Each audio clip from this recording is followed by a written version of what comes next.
you ready? I am ready.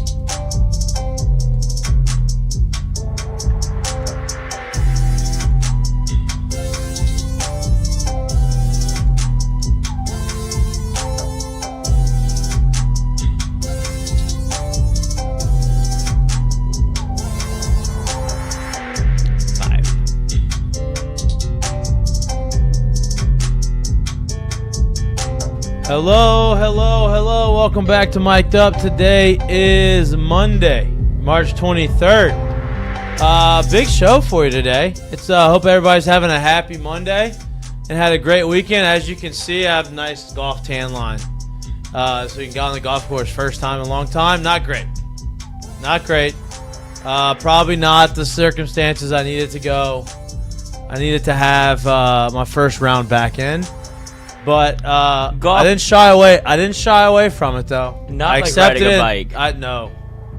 And I took it on the chin, and I'll be better for it in the long run. But great, wonderful weekend of weather. Got crushed with the sun, which is good. Needed it. Had to have it. But weekend wasn't great for everybody. LSU baseball comes off another SEC series loss. That's a tough thing to say. They are 2-4 in the conference right now, still ranked outside of the top 25. Won it or lost it in the opposite way that they lost it the weekend before. Weekend before, a lot of offense, not a ton of pitching. This weekend, ton of pitching, not as much offense. We're going to get into that. Talk about what's to come, what to look for. Cooper Moore goes down. Who fills that role? All those conversations will be had today. But there's other LSU sports going on, other sports in general. We're going to go around the SEC. A lot of crazy things happened in SEC baseball this past weekend. Florida and Alabama. A little chippy. Floribama. Just as I remember it. Fight over the line, baby. That's right. Florida-Georgia line used to be a thing. I guess they're not a thing anymore. But that was a chippy series. Alabama swept Florida at home after Florida just swept whoever they played the week before. So a lot to talk about in the SEC, a lot of moving parts, a lot of really good baseball. LSU's Pro Day was going on today. A lot of guys showed up and showed out, including Garrett Nussmeier. I know a lot of people that are watching him throw the football right now are very looking back and saying, what if? Brian Kelly may have been watching that and saying, what if? Because he looked good, was spinning it. Obviously, it's on air. That's, you're supposed to look good, but I don't think it was ever, hey, can he throw the football where it needs to be? It was, does he have the capability of getting it there? And so seeing him throw the deep balls on the run, opposite leg, going left, going right, looked good for him. West Weeks, big surprise, I think, of the week. Less than, wasn't it like 4.46? I think it was in the 4.4s. 4.5. Oh, I thought it was unofficially 4.46. I saw that on LSU football Instagram. Well, 4.5 was the official number. Okay, so officially ran a 4.5. I don't think people thought that was going to be the case. Everybody, when you watch him play, it was like, hey, this guy is a grinder, going to stick his nose into it. 4.5 kind of shifts the conversation a little bit. But that happened today. We'll touch on that. Women's basketball. On to the Sweet 16. Beat Texas Tech by a smooth 50. I think 50 and some change, actually. Got to over 100 points for the I watched the game. Got it for over 100 points for like the 17th time this season, which is an NCAA record. So congratulations to them. They played Duke on Friday to go to the Elite Eight. That is a 2-3. And yeah, I think that's the recap of all of the sports that happened this weekend. But baseball is going to be the top of our conversation today. LSU starts the series at home last weekend against number 8 Oklahoma with an absolutely beautiful performance by Casey Evans. Wins that first game. I guess you can say going away 7-1, I believe was the final score. A lot of early base runners gifted with walks and errors, and runs scored early with errors for LSU, but they're able to tackle on some insurance runs. So, they scored 7. Give it to them. Give them credit. Casey Evans, historic game.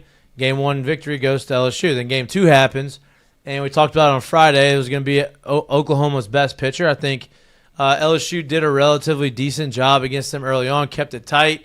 They had an opportunity to win that game. Ultimately, did they ever take the lead at the end of that game? The second game, too? I'm trying to remember. LSU? Yeah, or they got it tight. They got it to like within one run and going into the bottom of the ninth. I'm trying to remember the timeline. But regardless, had opportunities in that game to win that game, kept it close, did not. Then you go to Sunday, rubber match, William Schmidt on the mound. Looked good again. Problem was he threw 90 pitches in 4 innings, wasn't able to go long in the game.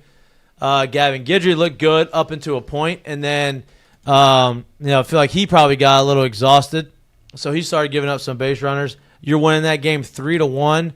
You end up losing the lead in the 8th, and there was a misplayed double play ball that gave them an extra out, which gave them an extra run, which ended up being the difference in the game, 4-3. So LSU did not swing the bat very well offensively. Had an opportunity to win the series this weekend. Is same way they had an opportunity to win the series last weekend, just in a different fashion. This weekend was kept it tight with pitching. Last weekend it was, hey, we're going to outslug you.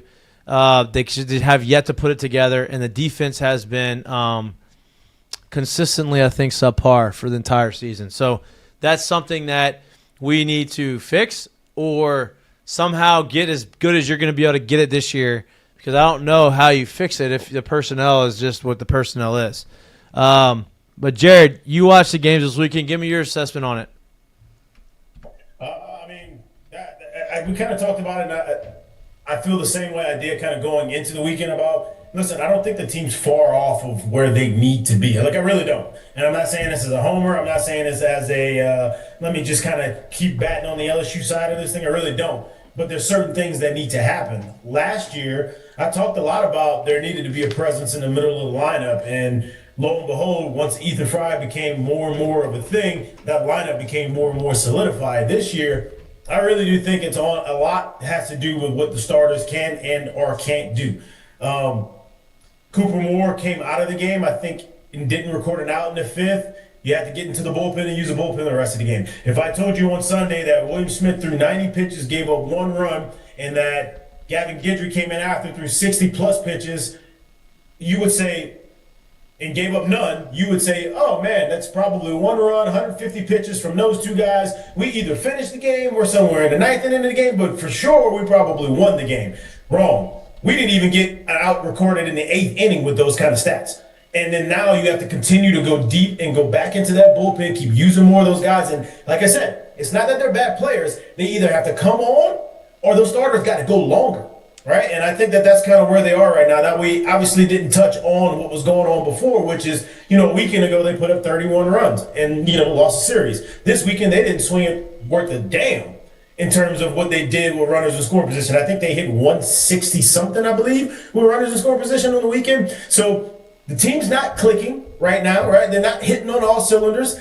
I'm not that worried about not hitting on all cylinders 2 weeks in, because I do think that that's something that you can find going forward. But to go forward and find those things, you have to get guys like York going. You have to really get guys like Aaron Beatty going. You really need Milam to start turning into himself. And I think Milam had some good at-bats this weekend. I'm just talking about as far as for like the production-wise. I'm just far as for it actually kind of showing up. If he continues to stay on course and not get in his head, I think he'll be fine. But you get those guys to show up. You get these starters to start going deep in ball games. I think this team's a completely different team, and I think the way things will turn out for them will be completely different than what the people see of them right now. Listen, that ball club they just played is a scrappy, very fundamental, very good ball club. I know it didn't look like it on Friday night, on Thursday night when they had all these errors and they booted the ball all around the field. That stuff happens when you walk 7 guys and don't give up a hit, but they got 4 or 5 runs on the board already. That kind of thing happens. I think this LSU team still has a legitimate shot. They just got to get going. They got to get going. Those starters got to get deeper in the ball games. In the middle of the lineup for them has to start showing up again. I don't disagree. I'm not pressing the panic button on this either. Like, I think that they're going to be able to get right. But I'm with you, right? You can't rely on 4 guys aren't swinging the bat, then you're not scoring runs right now, and you can't have that. That can't be something. You can't just rely on just a specific few guys to be able to be all of your run production. You have to have some help, some other help in the lineup, and they have yet to get that. My concern, right? Because I do, it happens, right? I think they're gonna figure it out and they're gonna be better offensively. I think they're gonna start putting together. They're gonna win some games. But my concern, probably more than the other two things, would be the defensive side of the baseball, right? Because you have one of the most elite shortstop, the best defensive shortstop probably in the league, right? In Milam, and they're moving him around all over the place so that he can have more opportunities to actually touch the ball, which tells me that they don't have a lot of trust in a lot of other guys. And so then you watch what happens, and when you get in these close games, because there's 10 teams right now ranked in the top 25 of the SEC. So every weekend is against a really talented team that have big leaguers on that team. Everybody in the SEC right now probably has at least one big leaguer on their team. Maybe not Missouri, but everybody else probably has at least one big leaguer on the team. So that it's a talented league. And when you're playing that much talent and the difference in wins and losses isn't a wide margin, the difference is going to be defense. And LSU, as bad as they were offensively, especially runners in scoring position, had a 3-1 lead in the 8th inning against the number 8 team in the country to win the series. And things kind of went a little sideways, and when you had an opportunity to stop the bleeding, you didn't make the play, and that led to a couple extra runs and ultimately lost the game. I'm not saying that play specifically lost the game because that's not what happened. I'm just saying defensively, when you don't have an advantage in one area, like an absolute, like, hey, this is our trump card, we're the best team in the country at this. If you don't have that, you have got to play complementary baseball, and that's playing good defense. If you're not doing that, you're putting yourself in a position to get your heart broken at the end of games because it's just you cannot give these teams extra outs or extra base runners or extra bases, and that's what LSU's been doing. That's my bigger concern. What you got on the lot? What'd you see this weekend? I was just looking. We were talking defense, which is something that Jay in his first year they struggled with mightily as they recorded, I believe. Let me get the stats. 962, the worst defensive performance since 2007. Oh, sorry, Jared. What? He was on the 2017. No, you weren't. Yes, you were. Yes, he was. He was on the 2017. It wasn't you. It might have been. Time heals all wounds. LSU currently fielding 964. So 2 points better than the worst defensive team since Jared was, freshman? Yep. Yeah. So, I mean, that to me is like – that's a bigger concern because how do you fix that? You know what I mean? Like, I don't think that there's somebody that's on the bench that's like. Well, you thought Ruckert was it. I mean, he may not be quite ready just yet, but like you would if like you've seen the personnel out there. I mean, I don't know. I don't know the answer on how to fix the defensive side, right? Unless you just harp on, and those guys actually have the ability, which I think they do. But right now, for one reason or another, they're not making the plays they need to make, and it doesn't look like a smooth defensive team. I just don't know I don't know the fix to that. If your personnel is your personnel, that's why it's my concern. Because like offensively, I think everybody in the lineup has shown that they're able to do it, and so you just a matter of time. Pitching wise, the rotation has shown it pretty much the entire season except minus one weekend. And bullpen, you've had guys that have done that too, but it's just I think there's a lot of unproven guys defensively, and it's just if that's your personnel, how do you fix that? And they're not beating anybody that's any good either. Like the offensive numbers that people are pulling up and like, oh, this offense can do it. It was against teams that were bad in Jacksonville, and they continued to be bad. Like Milwaukee stinks. Yeah. And you thought they would be good going into the year. They just haven't. Whenever they did bang, it was against teams that were god awful. And they banged against Vanderbilt, but Vanderbilt's pitching staff's not great. Right, Vanderbilt's not good. They just got swept. Right. And kind of knew that going in that Vandy wasn't going to be any good. But the biggest concern of that is how do you alleviate a bad defensive team? You either pitch the shit out of it or you swing the shit out of it. You gotta mask it, right? Like you gotta like. Well, he's doing his best by putting Milam at third base, shortstop, second base. Right. But something's gotta be so good that like it just kind of like overtakes. And that's why I think all of this stems from that aspect, whether it's pitchers trying to be too fine and throw the perfect pitch every time because they don't trust anybody behind them that's not in the outfield. And then whenever that happens, catchers get crossed up. They try to snap it off too hard. There's wild pitches. There's balls in the dirt. And it's a new catcher that hasn't played nearly as much as what you had when you brought in a veteran that can block those things up. I mean, they have been trouble like catching squeezed third strikes. It's a like conflation of errors that whenever you're not playing well defensively, it means you're trying to overpitch, and then you can't block it up back there. So that leads to wild pitches. That leads to hit batsmen. Then you put in runners on, and that leads in that also uptick in pitches that you have to throw. So your starters have to come out earlier, and you don't have a bridge guy, and you just lost a starter. Right. I talked about that last week, and like I said, I'm not pointing the finger at any one person, but I am saying I do think that there is it is huge and like paramount that a team is able to catch it and throw it from the pitcher to the catcher position. Like just being able to do that cleanly, consistently is something that's really big. And like you said, when you have drop third strikes and balls that are in the dirt that go to the backstop and or just wild pitches, however it is, like it makes it really tough for a defense to work well, and that whole unit to be cohesive. So I do think a lot of those things just got to be cleaned up. It's that simple.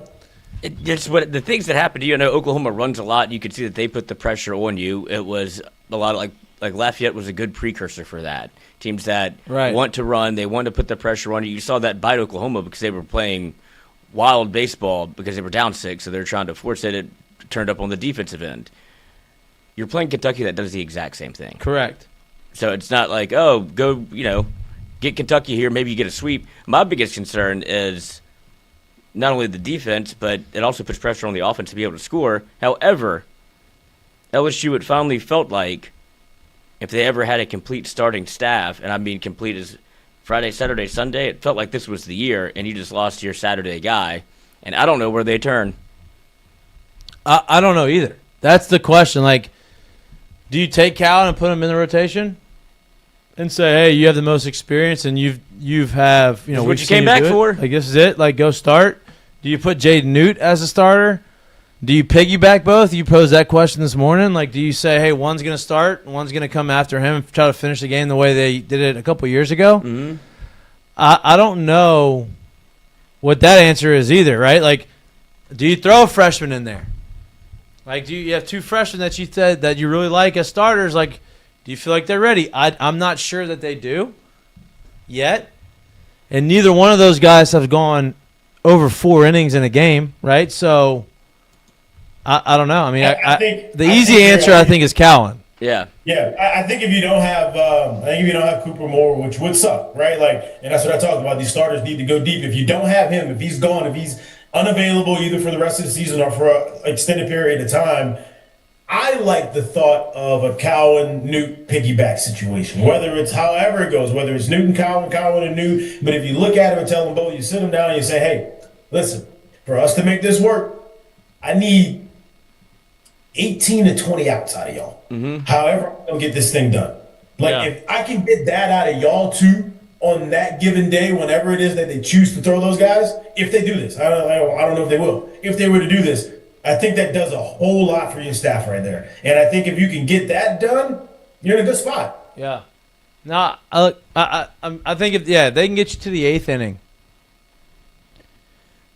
I think that you feel good about where you're at, right? Like you kind of feel 36 into the 7th, somewhere in there for me. Yeah. The 8th would be awesome. Yeah, right. Like I'm just saying 8th because if you're gonna use Cowan, you're taking out somebody that's gonna go extend innings in a bullpen for you at some point in the weekend, and if they're gonna be your Sunday starter, or they like them too, get to the 8th. That way you kind of only have. That way you kind of only have him. Yeah, I was like.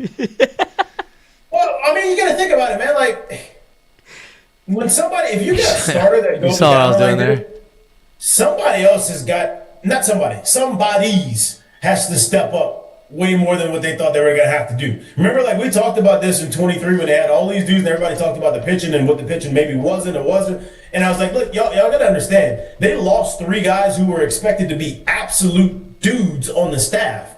So it took a while for that staff to kind of figure out, like, hey, I'm asked to do way more than I thought I was going to do, and it's going to take a while to get there. But I say that because if you think about it, recently these couple inning outings out of Reagan Ricken that's coming in the midweek games, they got to be longer, cuz like people are going to have to step up and start doing more than what they've been doing and or what they thought they were going to be asked to do on the entire year, and that's just how it goes. Correct. And look, that's something every year you need that to happen, but this year more than ever, because you need somebody to provide a spark, right? Somebody's going to have to step up and take over a role and provide something that this team doesn't have. And my question is, do they have somebody like that? I mean, I think they're talented enough. William Patrick, dude. Yeah, well, they're talking about moving him to the infield. I don't know. Has he ever played the infield? No, he has not. But he did set a record in 2025 at the Prep Baseball Classic, running a 60-yard dash of 6.29. That is flying, by the way. It's moving. I don't know if that plays at second, but it does something. I mean, he must be doing something behind the scenes to make it say, hey, we're going to switch positions, because he's out with a 6'2", 960. Like, that's an outfielder. That's a center fielder. Center fielder. He's 6'2", 210 also. Yeah, I know. He's a big dude. And, I mean, he was a highly rated recruit, right? Coming out of Louisiana, North Louisiana. Monroe. And, but, I mean, if the issue is playing defense, I don't know if the solution is putting. I don't new glove. I haven't. I don't watch them every day. He may know. They may have a better deal than I am, but I don't know when, at what point, in what world he just like snuck down to the infield and be like, I'm gonna get some ground balls here. It probably started today. Right. I mean, look. Or maybe yesterday. he's swinging the crap out of him BP. And he's trying to find a spot for him, but. Well, because you've seen maybe that's the spark he's trying to bring, right? Well, offensively, I don't know. That maybe would be like third. I don't know. But Pearson's been playing a somewhat good third base, and he's been good in your lineup. You're looking for more offense, clearly, if that's going to be the answer. Because we do have a $20 super chat here from Cajun Curveball. Nice. I appreciate you, but it comes bearing a bad message. Family friend gets dinner with a group of guys weekly, one of which is Dardar's uncle. Dardar told his uncle that Jay said if they don't start hitting soon, he's going to get ready for next year. Scary times ahead. I think, well, take that. Who's ready for next year? Yeah. Who's ready for next year? Exactly. But I think that's a that's a game of telephone that got very long. Correct. And I'd imagine that the way it was presented wasn't like we're going to give up. It's more like, hey, if y'all don't start playing better, we're not going to win. That's what yeah, exactly. But that's what that man wanted to hear. That's how he heard it. Oh, no doubt. Yeah. No doubt. Oh, let's pack it up then. Get ready for next year. Jay Johnson's just going to quit, right? Yeah, 3-12 2024 quit. Yeah. Like, how would that actually work? Like, how do you get ready for next year at this point in the year? Yeah. Love y'all. See you. Thanks for coming back. I think it meant like, hey, you don't start hitting, we're gonna get ready for next year because we ain't winning. Like right. Not like you we're can gonna shut it down. Your mind can start getting ready for next year. Yeah, like we're not gonna shut it down, but we're just not gonna win. But this is Cajun Curveball, who is loves LSU baseball, but is one of the if it's not working, it's not winning, then burn it down. Cajun Curveball, Lloyd's talking shit to you. Firmly on the panic button. No, he knows. He ebbs and flows. That's what the Tigers do. Okay. Best team on the planet, or burn it down. And I get it. That's why our fans are great. Mm-hmm. And it hasn't been great. It hasn't. You get Kentucky at home this weekend. You get another home series. 2023 home series was elite. 2023 home series was elite. You get another home series, so maybe you have an opportunity. Not maybe. You have an opportunity to put yourself back at around that 500 level. You can get to 500. Or you you're either over 500 or under 500 by a game. So you can get close to it with a series win. And you're at home. And like I said, you're a pitch away 2 weekends ago from going 2-1, and then you were probably 3 outs away from winning this one. So, like, you're in it. You just got to figure out a way to win. So you have an opportunity at home again before you go on the road to Tennessee, I believe. Right? Is it Tennessee? Yes. On the road to Tennessee. But you do avoid, gonna be in the back end, I believe you avoid Arkansas, Texas, and Auburn this year. Right. So that's a little bit of a break. Between, you get what, Ole Miss? Do you get Florida? I don't think so. You get Ole Miss. I wouldn't mind playing Florida. A&M, South Carolina, Mississippi State. I'm sure I missed somebody, but I think it's important to at least get to a 3-3 spot through these next 2 weeks, right? playing 500 ball, at least get you one game closer. I think at that point where you'd be 5-7, 5-7. Yeah. Give you a better spot because now if you do that, play 3-3 ball, then you start winning some series and start really putting things on. You can be in a good spot. You just can't go into the situation and losing both of these series by like if going 3-3, like if you swept one and lost the other one, cool. But if you lost both of them, it really puts you in a bad spot. Obviously, we don't even need to be talking about getting swept. But if you lost both of them, I think it's going to be really tough for you to get where you want to go. And you're going to ask yourself at the end of the year to go have to win a tournament to put yourself into the postseason. Yeah. It's not over. It's not like panic yet, but they have not put themselves in the most advantageous spot. But it's only 6 games. You got 24 more. Think about that. 24 more. 20-4. Whoa. I mean, if you go 20-4, that's what a turnaround that would be. Yeah. But no, you have 24 games left to figure this thing out, which is a lot. I mean, for SEC games, that's an eternity. 12. Win 12 of them. Yeah, if you win 12 of them, you're in. No doubt.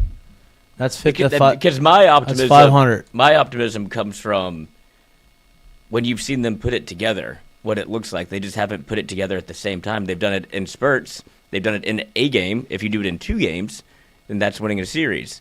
But it also comes down to like the way that Jay defined it is, first of all, hard to win the league, but it shows you how razor thin the margins are. That's my point I'm making. Because they could have easily have taken 2 of 3 in the last series and you wouldn't bat an eye. Correct. And it didn't turn out. Both of the last 2 series. Yeah, that's what I'm saying. They could have done it at Vanderbilt and also. We be saying a lot of the same stuff. Like, man, they haven't really put it all together. They found a way to win. A lot of the same stuff. Like, man, imagine when they get going, but you're sitting at a spot where you're 4-2, not 2-4. Mm-hmm. Right, and that's what my concern is. They had the margins are so thin that you have got to do the little things right to be able to not allow those thin margins to burn you, and that's what has happened. Right? Like you're not doing all the little things as consistently as you need to do, and that's my concern. But I'm not panicked. Concerned, but not panicked. Who is – it really boils down to if it's not going to be a freshman and another – your bright spots of the weekend, obviously Case and Evans. Yep. William Guidry, right? You said William Guidry. I put them together. Yeah, I'm confused. Guidry? Gavin Guidry for as close as he could have been, and William Schmidt all threw well because he scored 12 runs to their 9 and lost the series, which shows you like baseball is a weird sport. But on the offensive side, the impact that Cerna has made to where Jay has come out and said he's not coming out the lineup. I don't know where he's going to be. It could be at first. It could be at DH. It could be at catcher. But that's my next question is who do you get? Because it feels like you need one more. Obviously, the reason you only scored 12 is because your big 3 didn't perform well. And we talked a little bit about this. They didn't really give Jake Brown the opportunity to perform well. And, well, he did. It was they were all had 1 hit, I believe. All singles, 4 singles. Oh, yeah, 4 singles. So that's the type of thing that you need from Curiel, Milam, Brown. Because if they don't swing here's the deal. I think Milam, you said who needs to step up. I think it could be if Milam starts swinging it, like we know that he can swing it, that he's done it before, that changes at least the top part of the lineup, right? At least you got 3 guys, because Curiel had a bad series, but Curiel's hitting over 300. Jake Brown's just not getting pitched to. Like, those guys aren't, I'm not concerned with, especially Jake. But then you get those 3 guys, but it's more than that. Like, you have to have somebody at the bottom half of the lineup swing it. And Stanfield's been good. You got one at the bottom half of Stanfield. I think that you need is to like really get going, to continue to put on like consistent, scary type at bats, like they actually look in the box when they're in the box. You got to have Aaron Beatty. You got to have York. We talked about before going into last weekend. It'll be interesting to see if they keep playing Aaron Beatty and Cerna. It's very obvious, especially with what happened on Sunday when they said, you know what, let's give York a day off. Let's give him a day, and Cerna, you go play first base. It's very obvious that they feel good enough about, hey, we got these two bats that could really work for us in Aaron Beatty and Cerna, and we feel good enough, if at worst, good enough about Yaman having to come in if we have to do a defensive replacement and put him in at catcher as well. So those two bats are going to be in the lineup. Wait, let's be honest, bro. When they went and got York out the portal, it wasn't for him to be a bat off the bench. It wasn't for him. It was for him to be a stalwart in the middle of that lineup. He has to be somebody that gets going, and that the team turns into something different if he does.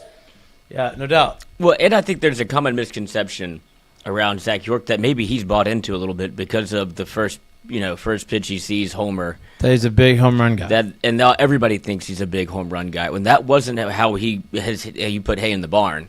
And now it's become that's what people think of him. He's not doing it, and now he's not. And so I think that's a little bit of his mindset as like, I need to hit the big one because we're not scoring a lot of runs outside of that. If he gets back to his bat to ball and what he does well, you can see him be back in the middle of that order and make a difference. But right now, Jay clearly sent a message because he thought, this is just me speculating, right? If I'm York, I get brought in to hit fourth and play first base because they ain't got anybody else that can do it. And it's like, fuck you, buddy. Yes, we do. I'll put anybody over there because if you're going to go 0 for 4 with 3 punch-outs, you're not playing on any planet. And like what you've been doing offensively is not what we brought you here to do. I don't know what you're thinking you were brought here to do, but I'm going to show you that I can put anybody over there first. And that's just message has been sent, I would imagine, to kind of change the mindset of what we're doing here. So you're obviously this is me. This is your opinion. I understand that, and that could be valid. I don't think that this was like hey, we're gonna bench you to make a point. I think it was more of, hey, let's sit down, watch it. Let's just take some time, take a deep breath. You have no pressure on these at bats. You just take a step back. Meanwhile, you have Cerna swinging it, so it's like, hey, it's not like we are losing a bunch because we have another guy who's swinging it very well. So we're just gonna throw him there, and then we're gonna try to make this fucking wire crushes me, and we're gonna try to make somebody figure out the DH spot and have somebody else step up. So I don't think it's them making a point, but it does unintentionally maybe show like, hey, there's the guys there that are playing well. That I'm gonna find a spot. I either got to figure it out and get back right, or I'm gonna end up finding myself on the bench. And so, but that goes into the pressure side of it, right? That's a mental thing too, right? Now he's got to go like it depends how are you wired? Are you gonna be able to take that and use that as motivation and make you get better, or is it gonna make you? Is it gonna consume your mind? It's not gonna allow you to play freely. That's some of the things that we're just gonna have to see, but. I don't think that he's intentionally saying, hey, you're benched and you're making a point. I think it's more of a take a step back and let's take a little breather. And it's such a hot and cold with this offense. Jared, you send in some of these numbers. Do you want to tackle what they did versus Vandy first? Or what they did versus Vandy, or show the comparison versus Oklahoma? Which one would you like to show first? Because I do think this is a very interesting I think you just throw the numbers of what they did against Oklahoma. I think that's the more pressing, the more telling part of what's kind of going on here and where they're at. But, once again, as you look at it, as you go through it, I just don't know that many teams that's going to go through a weekend and be able to win ball games when you're not swinging it well. And what I mean by not swinging it well is when you're doing these kind of things with runners in scoring position. Mind you, there was, 5, maybe 6 runs, I think, that was given up on Thursday night via walk that didn't require you to swing the bat at all, didn't require you to do anything, or else you may not be in that situation. But LSU with runners in scoring position on the weekend, right? You go 5 for 29 with 1 homer, 2 extra base hits. You hit 172 with runners in scoring position. It's going to be tough to beat a top 10 team in the country. Just that's just what it is. And you saw it kind of play out that way. You had yourself in games because you pitched it well enough as a group, but everything kind of cracks and breaks down because you're not swinging it well enough and you're not going deep into games and you're having to count on a lot of people to kind of put this thing together, and there's a lot of pressure situations. That's what I was talking about. They're going to have to get going on offense. They're going to need those starters to get deeper in games. And once again, if that's what you're telling me that they have to do, I think that this group can do it, right? I don't think that's asking for something that this group can't do, and now we're just sitting here hoping on, wishing on a prayer that just ain't really ever going to happen. I think they have that ability, but it has to get going, and it has to get going quick. Because they showed that ability a little bit against Vanderbilt. Like, look at the comparison for these is what the two teams are. Like, that's why you're not getting. Yeah, but you also faced a better team with Oklahoma. Sure. Than Yeah, you Vandy. did, but you did. You 100% faced a better team with Oklahoma. But I don't think you can sit here and say that all day. Like, can you envision a team going to Omaha and with runners in scoring position, them holding the trophy at the end of the year? No. They hit 172 in Omaha. No, it's not going to happen. Right? Like, you're going to have to start swinging it in the clutch. You're going to have to start driving run-ins when you have those opportunities. And usually over the course of the year, the team that does that really well ends up being the team that goes on further. And they just didn't do that this weekend. They're not doing that consistently. And that's baseball in a nutshell, right? Is show me you one weekend, that's great. But that ain't you if you can't come back and do it again the next weekend. If that ain't you if you can't come back and do it again the next day. So those are the things where it's like, don't show it to me one time. I need y'all to continue to put these things on and continue to be those tough at-bats up and down the lineup and do the things that we expect you to do offensively. Yep. Look, they have some work to do. Just gonna have to go do it. You know what I mean? Like, there's that. Like, we can talk about what Needs to be done. I think everybody knows what needs to be done. It just needs to have some change. And it's not like Jay's not trying. Like, you've seen him try. You've seen him move people around. You've seen him try to put guys in different spots. Hopefully he has the magic sauce coming in this weekend. But you have Kentucky at home, which we're going to preview later on in the week. They're going to bunt. They're going to run. They're going to be aggravating as shit. And that's how they play baseball. And right now, I think they're 4-2 in conference play. Yeah, a lot of people do that now, actually. I've seen that a lot, but yeah, hearing it from y'all makes me hate it. Yeah, I would a have lot of hated people it do already. that now. Yeah. But you get Kentucky at home. Opportunity, I believe, for you to go out there and get some wins. But they're going to put pressure on you. And you're going to have to play defense. And you're going to have to make plays because if you start throwing the ball all around, that's exactly what they want, right? Like, we talk about hitting's contagious and get a couple swings, guys drive some guys in and runners. That's great. That's contagious. You let Kentucky start moving the ball around and let you start kicking it, you're going to give all of them all the momentum, and that's what they thrive on. So we're going to talk about that the rest of the week, but you have an opportunity this weekend to kind of get back right. Bad defense is probably the most contagious thing in baseball. Yeah. Very easy to catch. Yep. No doubt. All right, let's go around the SEC for a bit. Jared, interesting weekend. Big matchup between Texas and Auburn. Texas wins that. Texas is, I would say Texas probably out of all the SEC teams right now, the most battle-tested. They probably played the best level of competition in conference, out of conference. They take care of business. They've won the first two series. They're 4-2. Mississippi State goes ahead and they sweep. So now they're up. They're 4-2 after losing their first series. So they shoot back up. Auburn goes 1-2 against Texas. They're right in the mix. Kentucky's at 4-2. Georgia's at 4-2. Oklahoma 4-2. Arkansas 4-2. Florida. This is where it gets interesting. Swept. Who they sweep first weekend? Anybody know? I think Missouri, maybe. Missouri or South Carolina. There's only two teams, so it had to be one of them two. I think it was South Carolina. I think Auburn went to Missouri. Yeah, you're right, 100%. So South Carolina, they sweep, and then they go on the road to Alabama and get swept. Very chippy game. Like, benches clearing chippy. It's an Alabama team, too, that kind of been on the ropes. We talked about that. Alabama's going to have to make a statement this weekend. They did. Homer, I think it was a grand slam at the end of the game. LeBron got hit. Had some words. Pitchers. They hit a grand slam against Florida's freshman closer who had given up, I think, one earned run on the weekend. One earned run on the year up until that point. Brady Neal hits a backside grand slam. Yeah, Brady Neal. Things got chippy, yeah. Yeah, and that's after LeBron got hit, right? Mm-hmm. Yeah. And so LeBron's 2-mile-an-hour slider, next pitch, 98 up and away, backside pop. Yep. And then so he's rounding bases, talking shit to the third baseman. Have to be great savviness by Brady Neal not to keep running. Had to stop. Mm-hmm. Can't pass the guy ahead of you because that would be a disaster. You'd be out. And so had a lot of chippiness. I believe the third baseman may have gotten ejected. It's kind of we've seen that happen with some teams. Tennessee being one. Florida's always been a team that has been very chippy and very mouthy. But that was interesting. That's what you get. You get some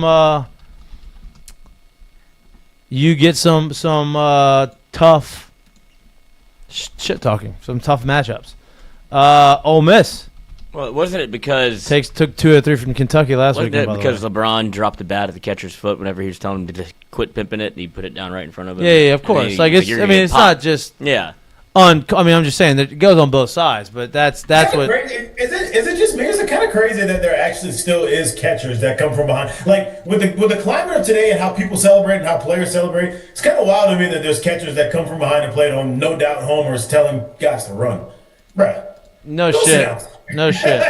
We're still sitting over here talking about like umpires. Like, man, I can't believe the umpires are doing this. It's kind of even crazier that the catchers even do that. Like, get out of here.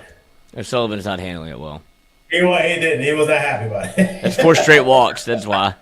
Yeah, that's I'd probably be like that too, Coach. If I'm being honest with you. Oh, and it's only the 7th. Like, fuck. If I'm being honest with you. You know what's crazy is like LSU's like. What is he thinking? Bad. This is bad. LSU's really. It might be just dot in the head at that point, right? Yeah, it's tough. But as gotta bad. walk out there again. If you go look at all these numbers, dude, 4-2 is leading the SEC. I know.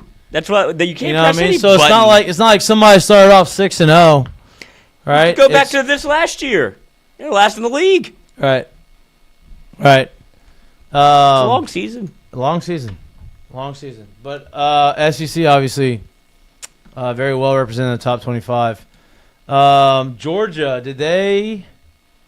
Georgia's still doing it. Georgia's kind of showing up, and I think they hit a lot of homers this weekend as well at A&M against a very good pitching staff. Yep, they scored a bunch of runs. So I was going to say Georgia is maybe real.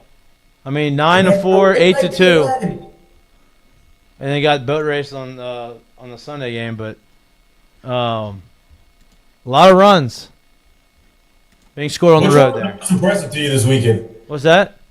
Which one was the most impressive to you this weekend? What games? What matchups? What game? What series? What result on the weekend? The Auburn Texas series I think lived up to the billing of what it was supposed to be. Right? I mean, it's 2 of the top teams in the country. Texas lost the Friday game 4-3 to Auburn. Obviously, super close game, and then they beat Auburn the next day 7-6, which I believe. They held Auburn off. So they got to a big lead. Auburn scored 3 in the 7th and 1 in the 8th. And then Texas was able to hold them off, and they won 7-6. And then Auburn ended up salvaging the series. And then Texas ended up winning the rubber match 5-0 on Sunday. So for me, I think that was probably the most impressive for me because that was on the road. That wasn't at home. They're able to go on the road, losing Friday and then coming back and winning Saturday, Sunday. Both teams obviously elite, but that to me that was most impressive. What about you? I mean, there was a whole bunch of things that went on this weekend. I think a lot of betting people probably put Tennessee sweeping that series and lost some money on Missouri getting one of those games out of that series. Yep. Hey, something like that's kind of like wild when you think about nobody had Alabama sweeping Florida at home this weekend, and that happened. I don't think anybody saw Maneri. Well, I'll get off of that. Maybe people did think they would get fired at some point soon. I don't know. I think South Carolina almost won that series. Yeah. The Texas-Auburn series was the one that I circled on the weekend, and I wanted to see what happened. And Texas kind of showed up as like, hey, it's real this year. And they kind of went out because if you think about it, I want to say they were up 3-1 with 1 or 2 outs in the 9th and the bases loaded. Could have easily gotten out of that first game, that Friday game, with a win as well. If that play either gets made or they just get outs, right? Yeah. Like there was a base hit the center field, would have scored 2, tied the ball game. Instead, it scores the runner from first because there was an error made in center field at that point. Like if that doesn't happen, do they win that ball game? So they could have easily swept that. You have someone like Dylan Valantis that throws on Sunday. Man, he goes out there and just throws shutout baseball. It's tough to beat that squad. So I do think that was an impressive weekend. And also they beat, and I forget his name, but Auburn's Saturday starter had been lights out on the year, honestly, and they just shoved. He gets in, he comes up, he was out, and I want to say the third or fourth inning, they hammered him. So they've done some good things this year. I think that was a very series win, and it puts them in a good spot going forward. I do think so. There was a couple things that happened this weekend. Once again, like we talked about Georgia. Are they real? Right. They can hit homers. They go on the road. They beat that team, that A&M team, and they do it soundly. Honestly, that was impressive as well. Yeah, no, it's a lot of good baseball being played. A lot of good things happening. Obviously, Mississippi State, they feel like they're kind of a wagon right now, but we'll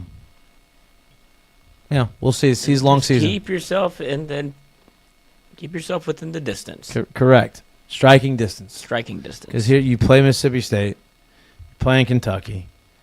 Do you play Arkansas? You do not play Arkansas this year.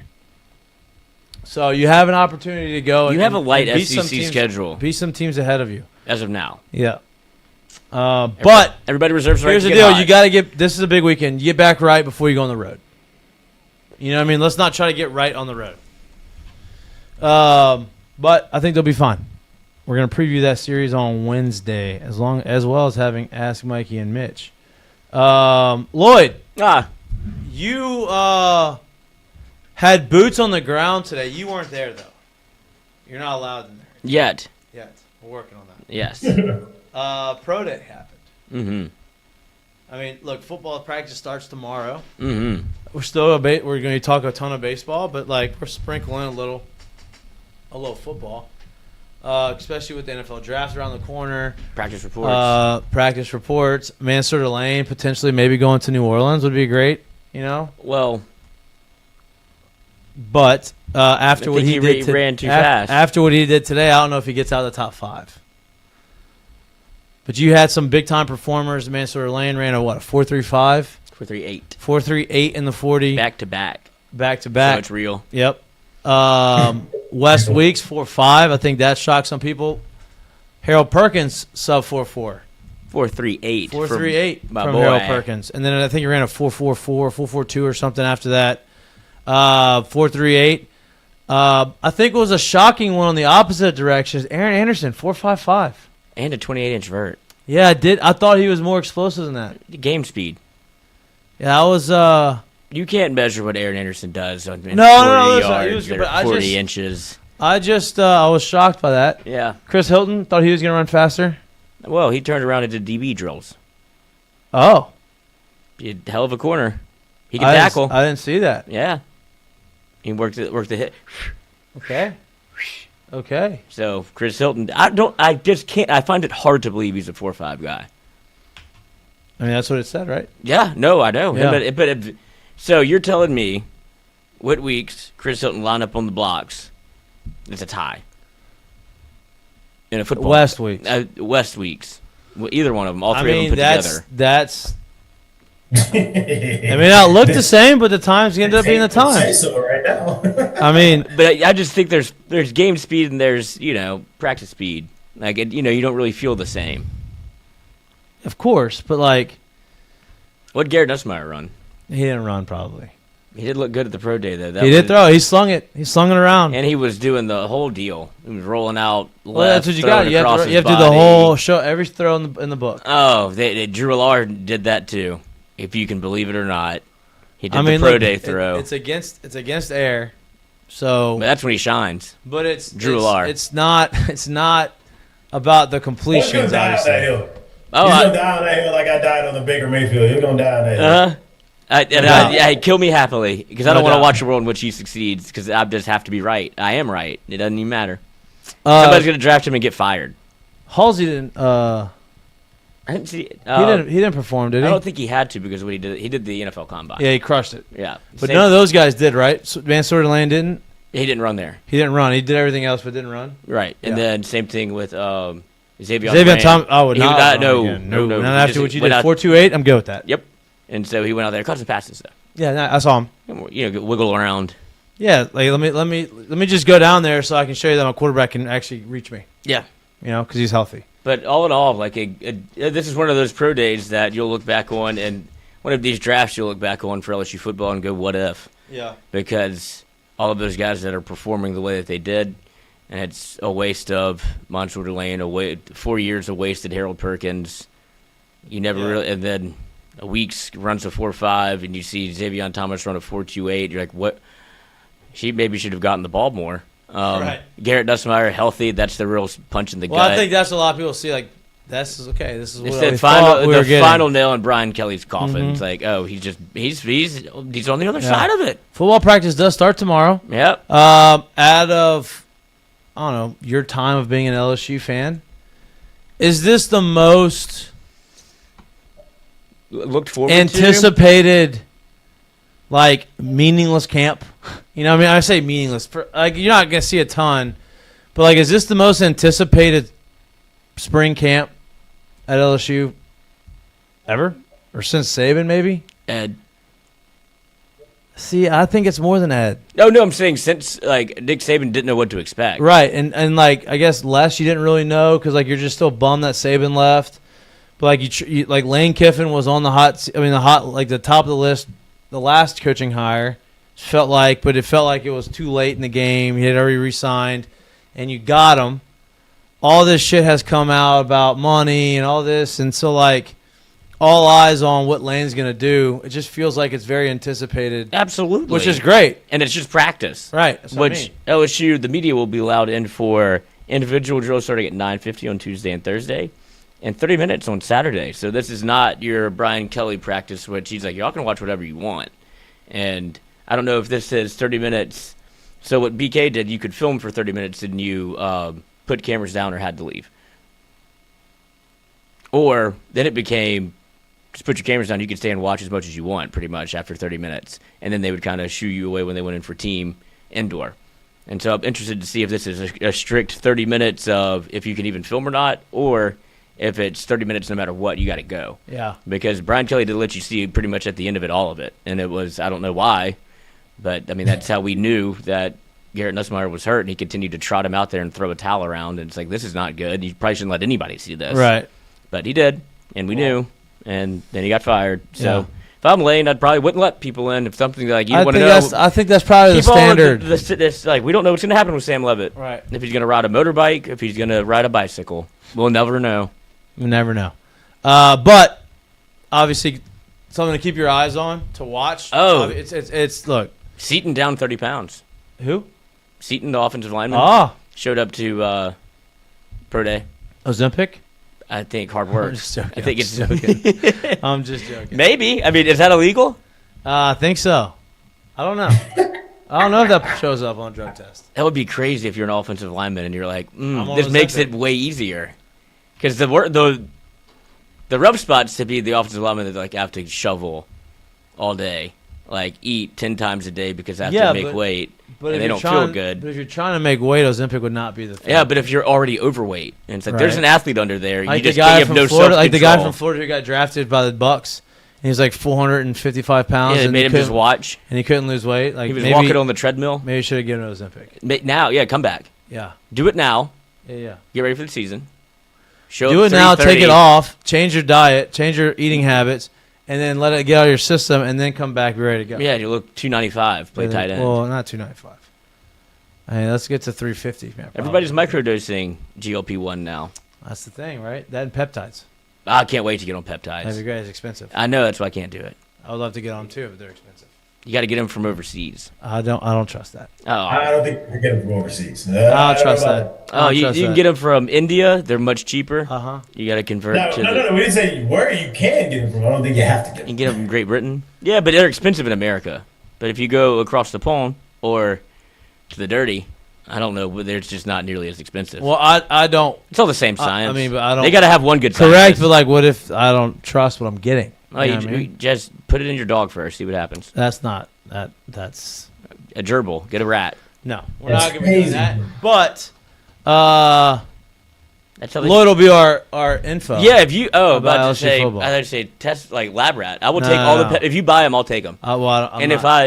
If I'm buying them, they're for me. Well, yeah, but you won't because you're scared. Not overseas. I will not. I know, but I'm overseas. I'll do them, and if something bad happens, you'll be like, oh, nope, not going to take that one. I can't do that because then I'm liable for your death. No, I'll sign whatever. It doesn't matter. I know deep down if I did something, I'd feel bad. But what if you got me in the best shape of my I'll life? sign whatever. Yeah. Not doing it. Conscience free. Not doing it. But yeah, so you'll give us some good, nice inside info. Yeah, I'm excited. Maybe I'll give y'all some info. Sam Levitt lives in my neighborhood. But Did you know that? Nice. Good. NIL. Drives a matte orange That was gonna happen much sooner than AMG later. Mercedes. Orange? And does not look good. What'd you say? I said I figured that was gonna happen much sooner than later. NIL. Oh, yeah. No way you're gonna be making his money, continue to live. I mean, in, he's just renting, which I didn't even know you could rent a No, house. I know, but that's my point. I just knew that wasn't gonna continue. Well, yeah, they living in WCA anymore? Nah, not WCA. They I heard some people look at like moving on up to the side. Coach, I've seen some people look at $2 million houses. Yeah, That's what I heard. That's what I'm saying. It's a long cry from Jalen Collins' story whenever it was his first week on campus, and that was the Shady's fight with Jordan Jefferson. And they were like all running away. They're like, he was going to Shady's like, turn your ass around. It's bad. Wow. And he was like, okay, shit, where we at? Baton Rouge. Damn. Oh, yeah. That's not good. I guess they don't have to go to Shady's anymore because it doesn't exist. R.I.P. That was the end. Great That spot. was the end of it right there. No, that was just the beginning. No, that was the beginning of the end Yeah. of Shady's. Shady's was popping. Before that, it was. I mean, that's why everybody was there. I saw Kevin Gosman there on his recruiting visit. Oh, then you saw me there. Yeah, he That didn't was wait in the- line for very long. We were the ones you taking around on his recruiting visit. I think he was waiting for you. Yeah, I mean, we took him everywhere. We took him to Reggie's too that night. Yeah, it worked. Worked.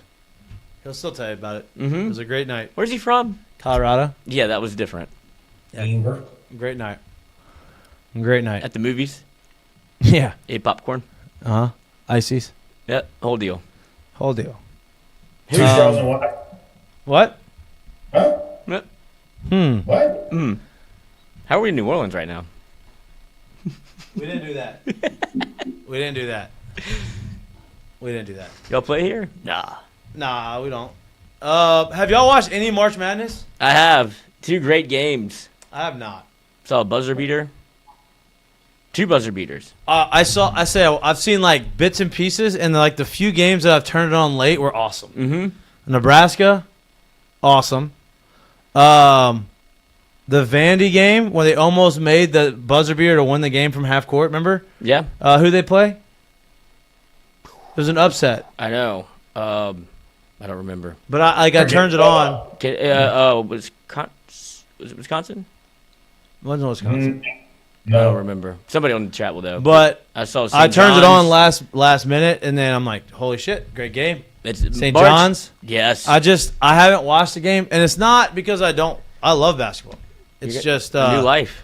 Listen, something that they don't tell you about when you have kids is, especially if you have a job, like you work and you have a kid, it's like you get home and you go through and you're helping your wife, put the kid down. It's like you miss a lot. There's not as much time to lock in on stuff that you want to lock in on TV. You get to go take a walk and put your feet up on the couch and go, damn, I get to watch 4 straight basketball games. You don't get to do that. Yeah. I do miss spring training because of that. Oh, yeah. Because spring training, like, obviously March Madness is going on right now in the middle of spring training, which, by the way, Major League Baseball season starts on Thursday. This is the Opening first I've day. heard. Thursday. But in spring training, you go and you have, obviously, your games during the middle of the day. But March Madness is always on. Like, you see everything, and then if you're not playing that day or you get out early, you go back to the crib, and it's it's basketball all day. Gambling. Kind of miss that, but Yeah. I don't have that anymore. They didn't tell you that. I think that does. You're about to have a I think kid. that's written in big bold print, like not even in the book. It's just like something that you should assume. Yeah, I knew. I did. I just It's real now. you can always assume it. It's just you don't. So it's when real. when you get in the thick of it, you see it a little different. Yeah. Right. When you see it actually applied to real life, you're like, oh, I really don't have that much time. Okay. Oh, like, I really can't go play golf And- for 3 months. and you realize that like an hour or an hour and a half isn't long. It's like you put them down, damn, I got an hour. And you're like, you try to do some stuff or you sit down and you're like, damn, I'm like just now kind of relaxed and the hour's up and now you got to go do it all over again. It's like Oh, it's like school. you forget like time matters. Yeah, well, an hour is not as long as you think. Yeah. It is sometimes. It's great, though. It is sometimes. It's all relative perspective. Yeah, church takes forever. Yeah. It's a good point. So think of it like that. Just pretend you're masked. Like, just slogging along. I don't think how it works in my mind. Sorry. I hate that for you. Trying to get guests on, boys and girls. Gotta need a winning streak. Trying to get guests on. It's just, listen, I get it. As a player, I would not do that. Right? I would not come on the show when things are going sideways. Not because I was a front runner, but because it's the perception that it gives is not good. So I understand. And it's not even from. And it's not even that they're denying me. I'm not putting them in a situation right now. Not only that, it's not even the perception from like the locker room or the clubhouse. It would be people being like, "Oh my God, like Jake Brown's on the show at 7:00. How come he's not working?" Mm-hmm. Oh, okay. Well, never mind then. Yeah, never mind. You ruin it for everybody. Cajun. But we'll try to get Jay on Wednesday. Jay came on last week. I mean, he has to do his radio show today. Yep, so we couldn't get him on today. He's never been one to shy away from. No, and the times that he has not come on. He's only turned me down one time. It's not because of winning or losing. It's just because he just legitimately just couldn't do it. I think he was on the road. Yeah, and I like the times that he hasn't. I just haven't asked because feel. Yeah, exactly. Savvy sold separately. Got that feel. Yeah. And you got to feel. But we're working for y'all. We're trying. We're talking it through. I was thinking. Ask Mikie and Mitch on Wednesday. Throw them in there. What were you thinking? Bear Jones. Somebody that's been through this kind of a little bit before. He was on 24 and got to be on 25. So he knows what it feels like to kind of go through the ebbs and flows of a season. Yeah. You go check on where his season's at. That's true. Maybe this is perfect because if it's doing bad, this will lift you up. If you're doing great, prop you up. You're talking about Bear Jones. Mm-hmm. Well, he's in spring training, so I just want to see like. You're probably excited to talk about that too. His schedule, yeah, for sure.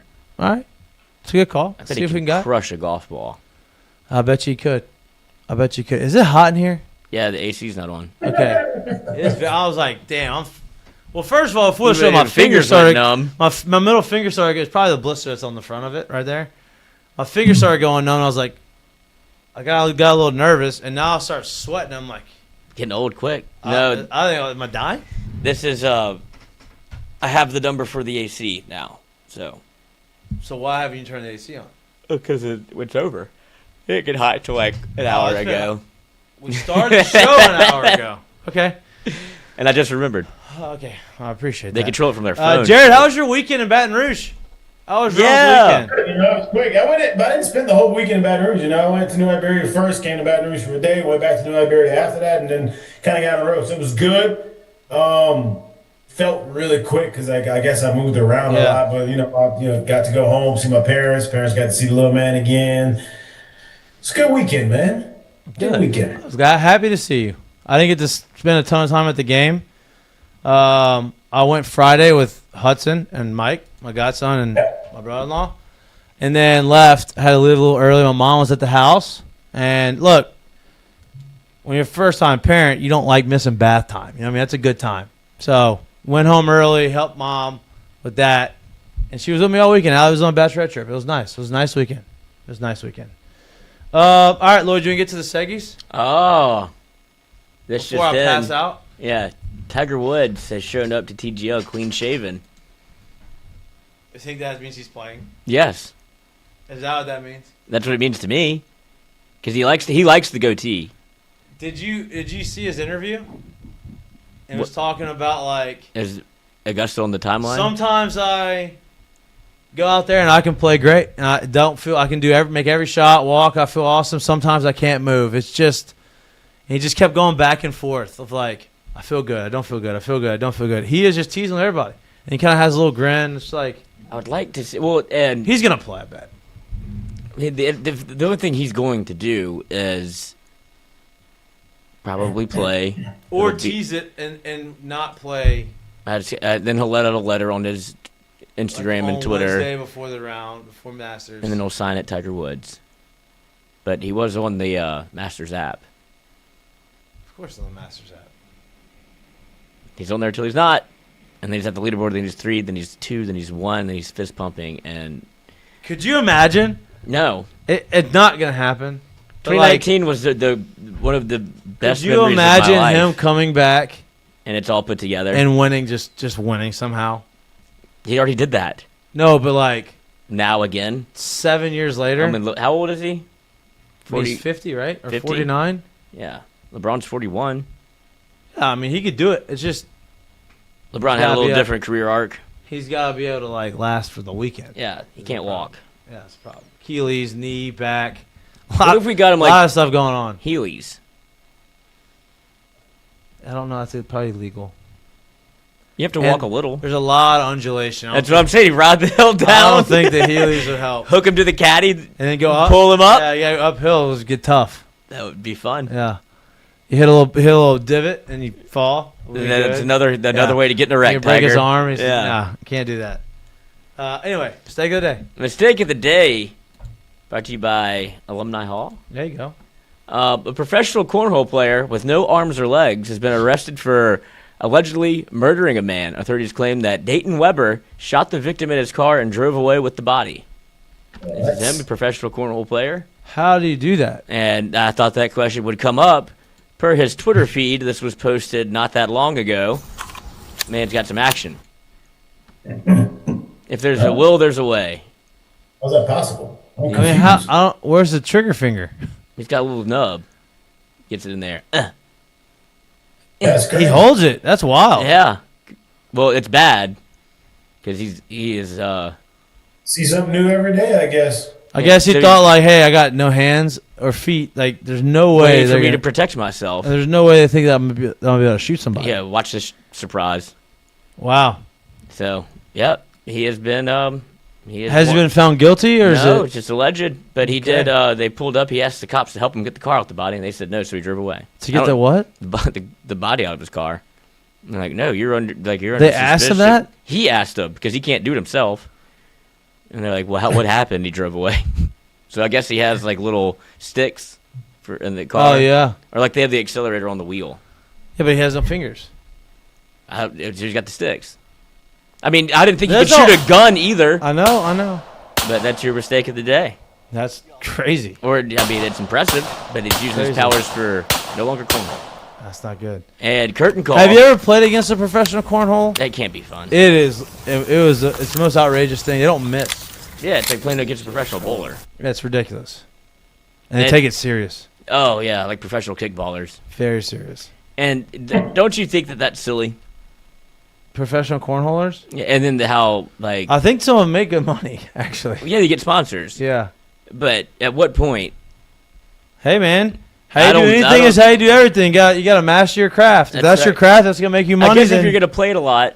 And you're going to make money off of it. Might as well keep doing it. Lock into it, no doubt. Because there's that series on HBO about professional bowlers. I hadn't seen that. And it is interesting. I hadn't seen it. I don't know if They take bowling seriously. I mean, they're professional. Yeah. That's why they're professional. Spend a lot of money on it. I bet you they do. Sometimes they forget their bowling balls. Big deal. Or they grab the wrong ones for the wrong court. Can't do it. Can't live with it. Can't win with them. I think is it the quarter's an alley? Yeah, it's an alley. Okay, there you go. Alley Cat Strike. Yeah, Alley Cat Strike. Wow, what a name. What a throwback. Yep. Send it on your finger. That's it. And then just send it down. That's it. Curtain call.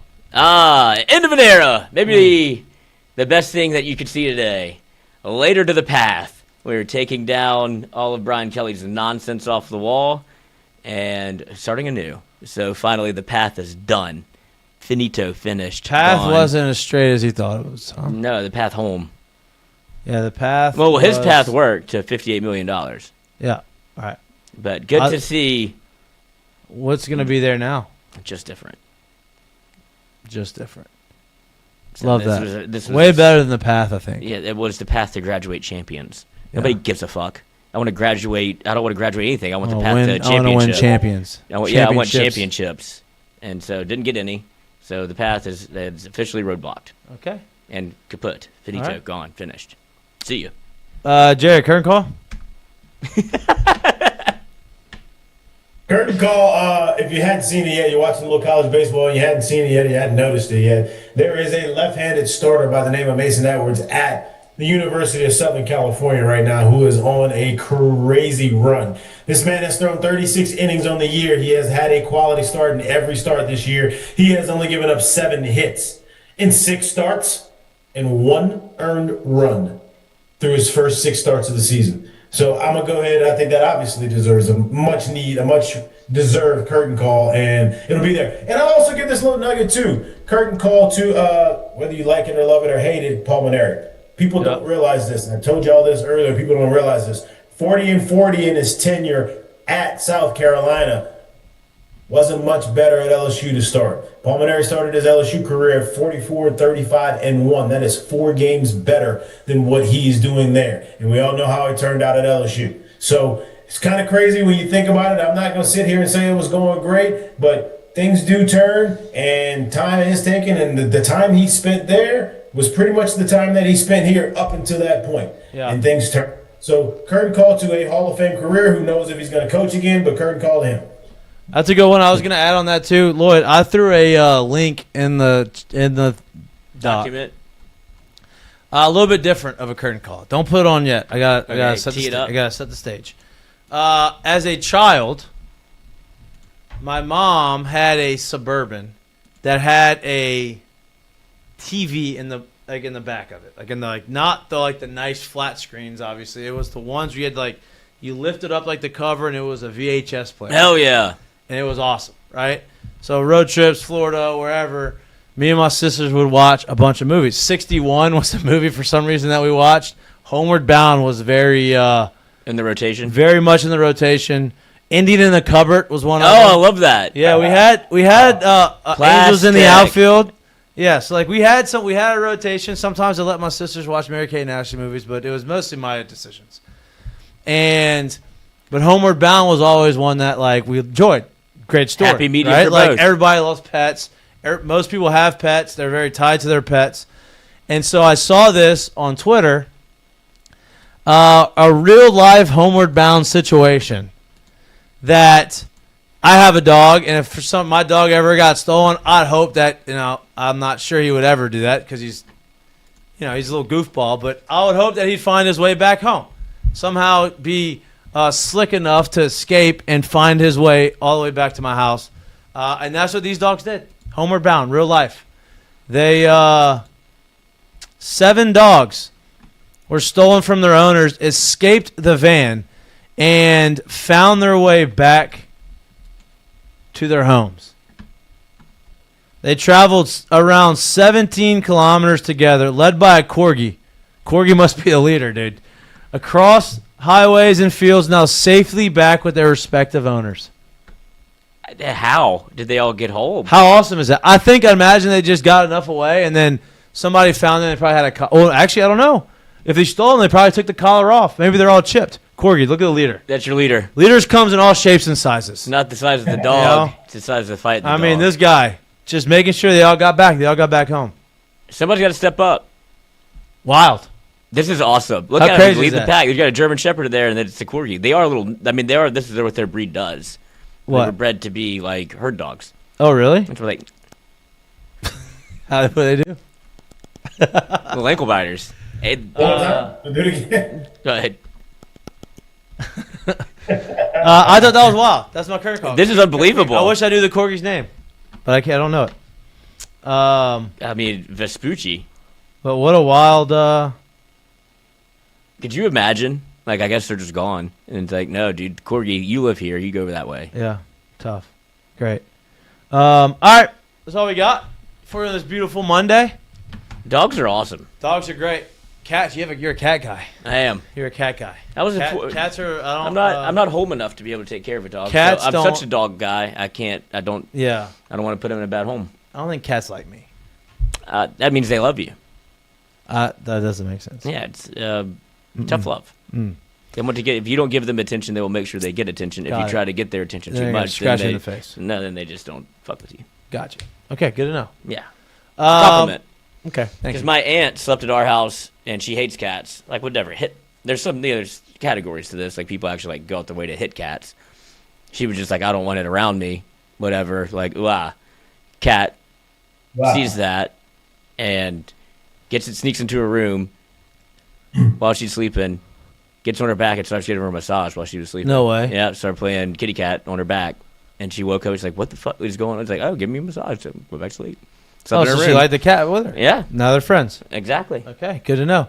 All right, please like and subscribe to our YouTube channel. If you can't watch us, but you like listening to us or anywhere you get your pods, we appreciate y'all. We love y'all. Back Wednesday live in studio. Ask Mikey Mitch. Hopefully, Coach Jay Johnson joins us. Enjoy the rest of your Monday. We love y'all. I need some AC. Yeah, my Peace. titties are sweating. It's hot. It's hot. Hot. Hot. Come on. Oh, Yeah. And the thumbs up. Yeah, good flow here. Good flow here. It's a turnaround. Just what else you needed. Did it get hot quick?